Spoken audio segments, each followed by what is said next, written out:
Doc has a burning passion for comic books, specifically old comic books. He is a collector, and there are some scams out there, and we're going to talk about it. How you doing, Doc? I am great, man. God, I love talking comic collecting, not just the stupid bullshit that the comic industry is doing. It's so cool.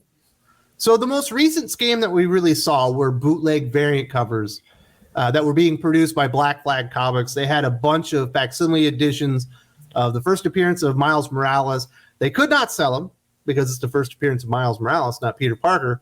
So they were sitting on them. They're like, what are we going to do? Let's hire Clayton Crane, put an acetate variant cover that we created ourselves, and tell everybody like this is an exclusive cover. People bought it hook, line, and sinker because they got the FOMO. It sold out. And then people realized I just paid $1,000 for something that wasn't legit. Look, there's certain, I understand stores wanting to do something, kind of come up with something new. But at the same time, if it's not published through the publisher, it is not a legitimate comic book unless it is an underground comic that doesn't have a publisher, unless you're self-publishing. But when you're unless it's a remark where like the actual artist like draws something physically on that cover, in which case then you're getting into the signature series territory. It's not a legit book. It's just a bootleg. And now the worst part though, Doc, is that CGC graded them. Yes. At least initially as like legitimate covers. Yes. And because I don't know if they were not completely aware of the situation, but they made a poor decision. They must have been incentivized somehow to do it. And, exactly. Go against their own policy. But look, once you start making modifications or changing a book, it ceases being that product. It now becomes something into a totally different realm. And that was bad, but we've seen some even worse stuff. Yeah, so that one's pretty easy to spot. Like pretty much everyone knows about it. It's easy as hell to notice. Hey, that is not the original cover. That's the Clayton Crane Black Flag comic book cover. And anybody, and their brother, if they wanted to spot it and not get, screwed over with that one, pretty darn easy. But there are a lot of people doing some modifications on the back issue market, specifically with key comic book issues that are trying to screw you over hardcore, and they're pretty darn clever about it. Specifically, they'll like trim stuff up and make it look like it should be a higher grade, and trying to sell it to you raw. Exactly. This has been something that's been a problem in the back issue market on and off for years. There's certain, online sellers. I'm not going to name names because I don't want to get anybody in trouble. We're not here to start beefs here. We're exactly here to help people.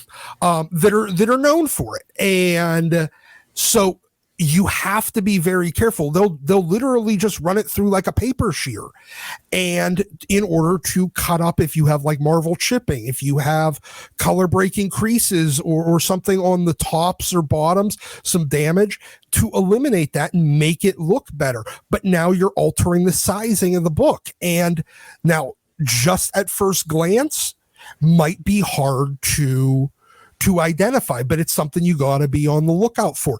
There, you'll notice some telltale signs there'll be a little bit of the cutting will be just a little bit ragged.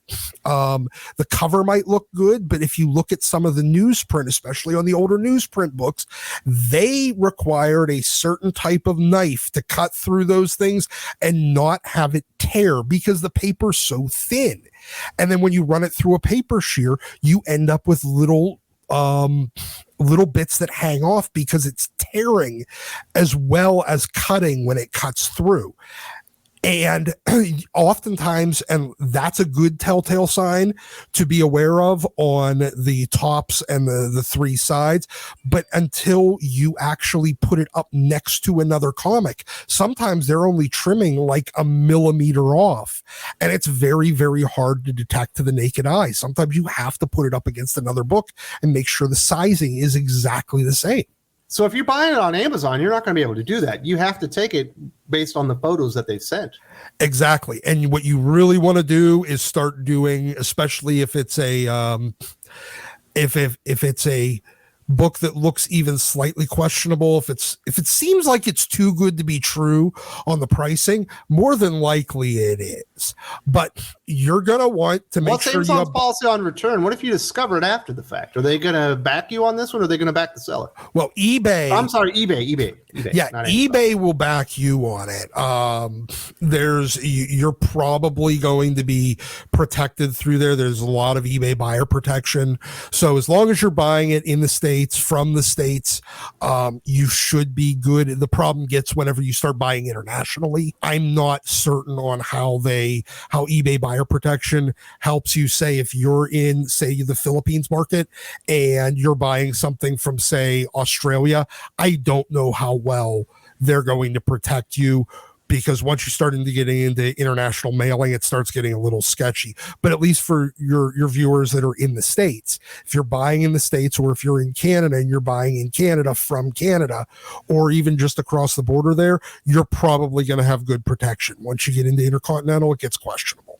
So I got a question. So there are ways to modify a comic. Like, the cover is a big thing when you're grading out a comic book. Let's say you got a comic, the cover's pristine, but the inside sucks. And you got another comic book where the inside's great, but the cover's bad. People will start swapping those things out. Exactly. Can you even tell if they do that? Yes, oftentimes you can, because those two copies, very rarely will the staple lines match up exactly. Because they're not stapled until all the pages and the cover are bound together. It's all trimmed up, it's folded, it's stapled. Now you start mixing and matching the guts of a book and the outside to try to marry them together, and you'll have mismatched staples. You'll notice there's extra staple holes on the either on the inside pages or on the outside pages. You'll notice new staples where they're the wrong type of staples, because It's supposed to be from the 70s, and it looks like they just bought it from Home Depot, yeah, or from Office Depot, yeah, absolutely. And they're also, the staples that are used are very specific sizes. So there are a lot of indicators that it might be a married copy. Are there any other modifications that people should be looking out for that are kind of common, where people are going to try and get one over on you and screw you out on a comic book? Yes, you can also have color touch, and that's where, say the cover has some wear on, say it's like a Hulk 181 where it's got that reddish orange background and there's some color breaks on there, and people will go through and try to clean it up by adding color. And they'll try to do it so that it blends in. The problem is there's certain the types of ink used back then are very difficult to make now, and it was created in a certain way that didn't allow it to bleed through the paper. So oftentimes, if you flip on the inside of a cover, where there's been color retouch, you'll see it bleeding through the paper a little bit. If you hold it up to the light, you should be able to see it there too, right? Yes. If you hold it up to the light, you'll often see people try to do it with just, say it's on blacks, where it's the outline, or on the creasing, or on the spine side, and trying to hide color breaking creases, especially on covers with black backgrounds. Because those creases show up very easily. They'll try just touching it up with pen or a felt marker or something like that. It'll bleed right through the paper as well. And you can see, if you look at it at an angle, there's going to be different gloss levels on it. That'll make it very, very noticeable. But you have to be able to physically touch these books in your hand in order to identify a lot of these things. So those are some of the modifications that you should be looking at. If you're a comic book collector and you want to avoid scams, be looking out for those. There's also, and this is not just a comic book thing, and this stuff is just comic books, it's collectibles in general. But you always hear about reproductions of baseball cards that are worth billions of dollars. They do the same thing with comic books, specifically in Asia, because there's a lot of bootlegging going on here. Whereas, the Black Flag thing is going to be really easy to spot. But if somebody decides that they're going to, redo a comic book that's been important over the last 10, 15, maybe even 50 years ago, they'll actually reprint it, and it will make it look like it's pretty damn new. Like it looks like the real deal. Yes. We had heard that there was some rumors going around in the collecting spheres about essentially counterfeit key books, and they're reproductions. They try to pass them off as real, and they even go to the point of trying to use, newsprint on newsprint books. These aren't like your facsimile editions that are being published today, that are being published by the publisher. Instead, they will try to get high quality scans of all these pages and then try to reprint them. But the problem is, a lot of times they're not going to disclose that they're reproductions. They're definitely, it's like, financial counterfeiting. They are trying to pass it off as legit. And these are sometimes very difficult to identify, because the really high grade counterfeiters, they're going to go back and use newsprint from those back in those days. If it was from like 1974, they'll try to find newsprint from the 1970s, try to wash it and get rid of and bleach it back out to the same way that they would with dollar bills, and then reprint on top of it, trying to use old printers. The problem is that oftentimes that is a big investment to go that, to do that good of a counterfeit.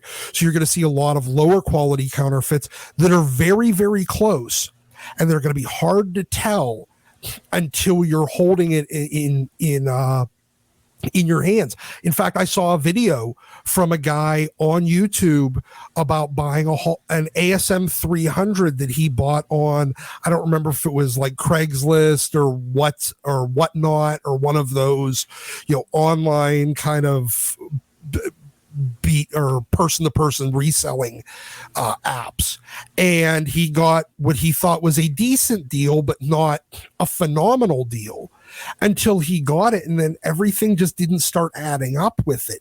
You could see that it looks like that the sizing, they had taken a high quality scan of the book, but then not had it sized right from when it got printed, so you ended up with like a black line on the back, where the ad in the original kind of ran off the page. Now there was like a black picture framing to it. That red in the background for the ASM 300, where it just has the 300s over and over, it looked too red, whereas there's a slightly orange hue to the real versions. Even as they age, it has that different coloring. The sizing on Spider-Man, you couldn't, you can't tell for certain, but it just looks off.